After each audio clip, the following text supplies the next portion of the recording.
In the heart of Midtown Manhattan, the sneaker collecting culture, commonly referred to as sneakerheads, now has a storefront. Flight 23 opened its doors inside a 34th Street Foot Action earlier this month. The store is new, but the phenomenon is not. Jordan revenues last year were about $2.5 billion at retail in the U.S. Overall, the sneaker market in the U.S. is about $22 billion at retail, so Jordan Brand was about 11%. Dan Schwartz started his reselling business, KixRx, in 2011. He estimates his annual revenue this year to be more than triple what it was when he started. My first year, I probably did about 600,000 in revenue, and that was basically last year, 2012. For 13, we did close to 2 million, and I'd say for 14, we're probably on pace to 3.5. These shoes, the big deal behind it is, in essence, just supply and demand. How hard were they to get your hands on?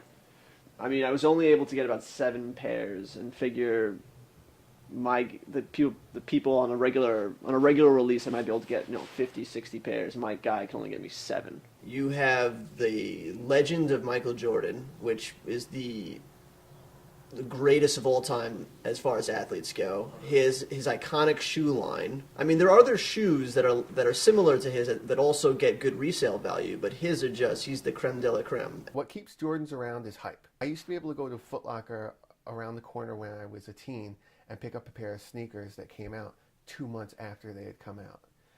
Nowadays, if I'm not there by 10 o'clock and the store opens at 9, they're sold out of every single size. My love of shoes first began when I saw a pair of Nike Air Pennies, and they were just such a radical shoe for the time.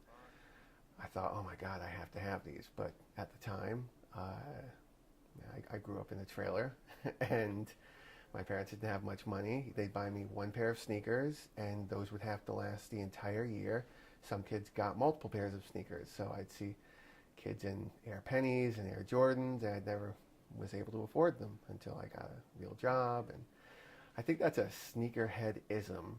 A lot of people who buy shoes, they couldn't get them when they were a young kid and they wanted them, and now that they can get them, they do. Mitch estimates he has 40 pairs in his collection. He has been to Flight 23, but has yet to make a purchase at the store. I think you'll see them open up additional stores as long as this one is successful. The early results appear to be quite successful. Jason Bisnoff, Manhattan.